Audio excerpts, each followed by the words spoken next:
Hi dears, നമ്മളിന്നിവിടെ PSC പരീക്ഷയ്ക്ക് important ആയി ചോദിക്കുന്ന നാച്ചുറൽ സയൻസിൽ മനുഷ്യശരീരത്തെ കുറിച്ചുള്ള പൊതു അറിവിനെ കുറിച്ചാണ് ഡിസ്കസ് ചെയ്യുന്നത്. അപ്പോൾ അതിൽ നമുക്ക് കുറച്ച് ചോദ്യങ്ങളിലേക്ക് നോക്കാം.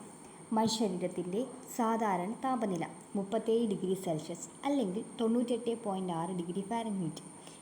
മനുഷ്യശരീരത്തിലെ ആകെ അസ്ഥികൾ 206. മനുഷ്യശരീരത്തിലെ ആകെ പേശികൾ 639. മനുഷ്യശരീരത്തിലെ ക്രോമസോമുകളുടെ എണ്ണം 46. മനുഷ്യശരീരത്തിലെ ആകെ നാഡികളുടെ എണ്ണം 43 ജോഡി. 12 ജോഡി ശിരോനാഡികളും 31 ജോഡി സൂക്ഷ്മനാഡികളും. മനുഷ്യശരീരത്തിലെ ആകെ അവയവങ്ങൾ 80. പുതുതായി കണ്ടെത്തിയ അവയവങ്ങൾ: മെസെൻട്രി, ഇൻറ്റർസ്റ്റീഷ്യം. മനുഷ്യശരീരത്തിലെ ഏറ്റവും വലിയ അവയവം ത്വക്ക്.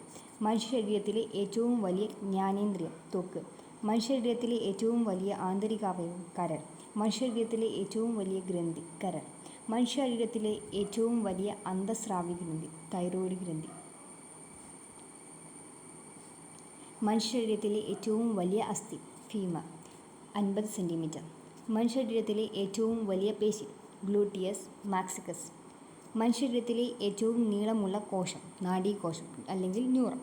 മനുഷ്യശരീരത്തിലെ ഏറ്റവും കൂടുതൽ ആയുസ്സുള്ള കോശം നാഡീകോശം. മനുഷ്യശരീരത്തിലെ ഏറ്റവും ചെറിയ അസ്ഥി സ്റ്റേപ്പിയസ്. മനുഷ്യശരീരത്തിലെ ഏറ്റവും നീളമേറിയ പേശി സാർട്ടോറിയസ്. മനുഷ്യശരീരത്തിലെ ഏറ്റവും ചെറിയ പേശി സ്റ്റെപ്പീഡിയസ്. ഇനി നമുക്ക് ട്യൂബോറിയൽ എന്ന ഉമിനീർ ഗ്രന്ഥികളെക്കുറിച്ച് പറയാം.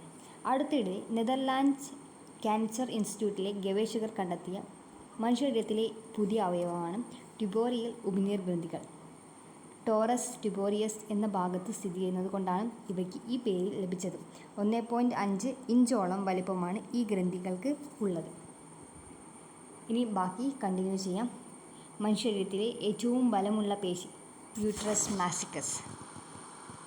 മനുഷ്യശരീരത്തിലെ ഏറ്റവും കൂടുതലുള്ള മൂലകം ഓക്സിജൻ. മനുഷ്യശരീരത്തിലെ ഏറ്റവും കുറച്ചുള്ള മൂലകം മഗ്നീഷ്യം. മനുഷ്യശരീരത്തിൽ ഏറ്റവും കൂടുതലുള്ള ലോഹം കാൽസ്യം. മനുഷ്യശരീരത്തിൽ ഏറ്റവും കാഠിന്യമേറിയ ഭാഗം ഇനാമൽ. ഇനി നമുക്ക് നെക്സ്റ്റ് ഒരു ടോപ്പിക്കായിട്ടുള്ള കോശത്തിലേക്ക് കടക്കാം. കോശത്തെക്കുറിച്ചുള്ള പഠനം സൈറ്റോളജി. സെൽ എന്ന ലാറ്റിൻ പദത്തിൻ്റെ അർത്ഥം ചെറിയ മുറി. കോശം ആദ്യമായി കണ്ടെത്തിയത് റോബർട്ട് ഹുക്ക്. കോശത്തെക്കുറിച്ച് പ്രതിപാദിക്കുന്ന ആദ്യ പുസ്തകം മൈക്രോഗ്രാഫിയ 1665. മൈക്രോഗ്രാഫിയ എന്ന പുസ്തകം രചിച്ചത് റോബർട്ട് ഹുക്ക്. കോശ സിദ്ധാന്തം ആവിഷ്കരിച്ചത് ആര്? MJ Schleiden, Theodore Shaan. കോശ സിദ്ധാന്തം മുന്നോട്ട് വെച്ചത് 2 മുഖ്യ ആശയങ്ങൾ. ഒന്നാമത്തത് എല്ലാ ജീവശരീരവും കോശനിർമ്മിതമാണ്. രണ്ടാമത് ജീവികളുടെ ഘടനാപരമായും ജീവധർമ്മപരവുമായും അടിസ്ഥാന ഘടകങ്ങളാണ് കോശങ്ങൾ. ജീവനുള്ള കോശം ആദ്യമായി കണ്ടെത്തിയത് ആൻ്റൺ വാൻ ലീവൻഹുക്ക്. ഒരു ജീവിയുടെ അടിസ്ഥാനപരവും ജീവധർമ്മപരവുമായ ഏറ്റവും ചെറിയ ഘടകം കോശം. പ്രധാന കോശഭാഗങ്ങൾ മർമ്മം, കോശദ്രവ്യം, കോശസ്തരം, കോശഭിത്തി, മൈറ്റോകോൺട്രിയം, ഫേനം. ഒരു കോശത്തിലെ എല്ലാ പ്രവർത്തനങ്ങളെയും നിയന്ത്രിക്കുന്ന കോശഭാഗം കോശമർമ്മം അല്ലെങ്കിൽ ന്യൂക്ലിയസ്. കോശമർമ്മം കണ്ടെത്തിയത് റോബർട്ട് ബ്രൗൺ. ഇനി മർമ്മത്തിൻ്റെ വിവിധ ഭാഗങ്ങളെക്കുറിച്ച് പഠിക്കാം. ഗോളാകൃതിയിൽ കാണപ്പെടുന്ന മർമ്മഭാഗമാണ് മർമ്മകം അല്ലെങ്കിൽ ന്യൂക്ലിയോലസ് എന്ന് പറയുന്നത്. റൈബോസോം നിർമ്മാണത്തിൽ പ്രധാന പങ്കുവഹിക്കുന്ന മർമ്മഭാഗം മർമ്മകം. കോശത്തിലെ മാംസ്യ നിർമ്മാണ കേന്ദ്രം എന്നറിയപ്പെടുന്നത് റൈബോസോം. മനുഷ്യശരീരത്തിലെ പ്രോട്ടീൻ ഫാക്ടറി റൈബോസോം. മർമ്മത്തിനുള്ളിലെ ദ്രാവക ഭാഗം മർമ്മദ്രവ്യം ന്യൂക്ലിയോപ്ലാസം. മർമ്മകവും ക്രൊമാറ്റിൻ ജാലികയും കാണപ്പെടുന്നതെവിടെ? മർമ്മദ്രവ്യത്തിൽ. മർമ്മദ്രവ്യത്തിൽ വലക്കണികൾ പോലെ കെട്ടുപിണഞ്ഞ് കാണപ്പെടുന്ന മർമ്മഭാഗം ക്രൊമാറ്റിൻ ജാലിക അല്ലെങ്കിൽ ക്രൊമാറ്റിൻ റെറ്റിക്കുലം. ജീനുകളെ ഉൾക്കൊള്ളുന്ന മർമ്മഭാഗം ക്രൊമാറ്റിൻ ജാലിക. മർമ്മസ്തരത്തിലെ സുഷിരങ്ങൾ മർമ്മരന്ധ്രം അല്ലെങ്കിൽ ന്യൂക്ലിയർ പോർ.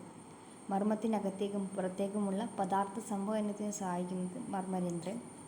മർമ്മത്തെ ആവരണം ചെയ്ത് കാണുന്ന ഇരുപാളികളുള്ള സ്തരം മർമ്മസ്തരം ന്യൂക്ലിയർ മെംബ്രെയിൻ. Thank you. ഇതാണ് നമ്മളുടെ ഇന്നത്തെ ഒരു വീഡിയോ. ഇനി ഇതിൻ്റെ ബാക്കി നെക്സ്റ്റ് വീഡിയോയിൽ നമുക്ക് കാണുന്നതായിരിക്കും. അതുകൊണ്ട് എല്ലാവരും ഈ ചാനലൊന്ന് ഫോളോ ചെയ്യുക, സബ്സ്ക്രൈബ് ചെയ്യുക, ഷെയർ ചെയ്യുക.